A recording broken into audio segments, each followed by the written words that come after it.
2026-yildan dorilarning narxlari 40% gacha arzonlashishi kutilyapti. Hozirgi kunda dorilarni oldi sotisini tartibga olish bo'yicha ishlar qilinyapti va bu ishlarning samarasi jihatdan hozir ko'ryapmizki, ayrim dori vositalarining narxi 2026-yildan 40% gacha pasayishi kutilyapti. Buni hatto o'sha dori ishlab chiqaradigan tashkilotlar ham, даже mana bu Yevropadan yaxshi sifatli dorilarni olib keladigan baland narxda dorilarni sotadigan tashkilotlar ham narxlarni pasaytirishga majbur bo'lyapti. Bu o'sha dorilarni umumiylashtirish, narxlarni standartlashtirish va dorilarni oldi sotisini nazorat qilish faoliyati bilan bog'liq. Narxlar bunday tushishiga olib kelayotgan sabab shuki, ya'ni dori-darmonlarni davlat tomonidan berilayotgan narx siyosati bor, standartlari bor.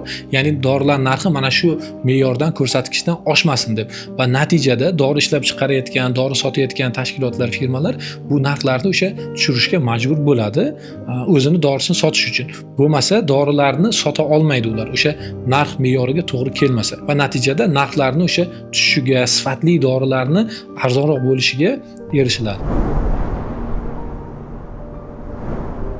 Dorilarni marjasi katta bo'ladi. O'zi eng katta, endi meni bilishim bo'yicha o'rganganman bu narsalarni, eng katta pul aylanadigan va eng katta o'sha aholi, umuman butun dunyo davlatlari orasida eng katta pul aylanib ko'p daromad keltiradigan sohalar bu boyagi biologik aktiv dabavkalarni sotish, dori-darmonlardan keladigan, keyin qurol-yarog' savdosi. Keyin yana turadi boyagi narkotik moddalar, noqonuniy narkotik o'shalardan katta foyda qoladi.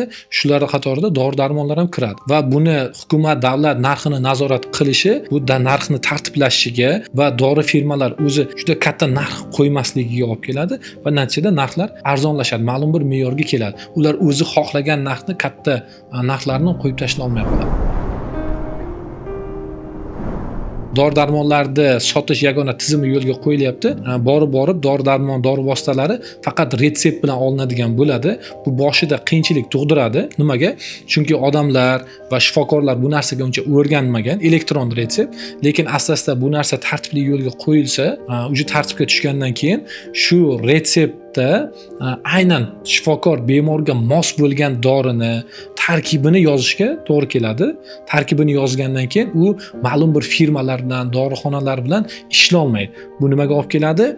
O'sha firmalar dorilarni sotish uchun shifokorlarga boyagi pul berib, uning orqasidan pul ishlash imkoniyati pasayadi. Bu albatta xalqimizga, bemorlarga yaxshi bo'ladi. Dorini shifokor ko'rsatmasisiz ololmaydi. Endi qanaqa dorini? Albatta shifokor ko'rigidan keyin yoziladigan dorilar. Masalan, isitma tushiruvchi dorilar bo'lishi mumkin yoki retseptsiz sotiladigan dorilar bor. Ularni borib bemalol o'zlari olishi mumkin bo'ladi. Endi albatta buni bosqichma-bosqich tartib bilan yo'lga qo'yilsa va nima bilan tartib bilan qo'yilgan. Endi birdaniga qo'ysa odamlar qiynalib qoladi, chunki bunga o'rganmaganda. Men hozir chet davlatga borsa, endi chet davlatlarda, rivojlangan davlatlarda borib aptekadan to'g'ridan-to'g'ri dori sotib ola olmaydi. Faqat shifokorning retsepti asosida oladi. Bu dorilarni tartibsiz ishlatilishini, noto'g'ri qo'llanilishini va dori firmalari va shifokorlar o'rtasidagi boyagi ayrim, endi hamma shifokorlar emas, nolegal, o'sha vijdoni yo'q shifokorlar o'rtasidagi nimani oldini oladi.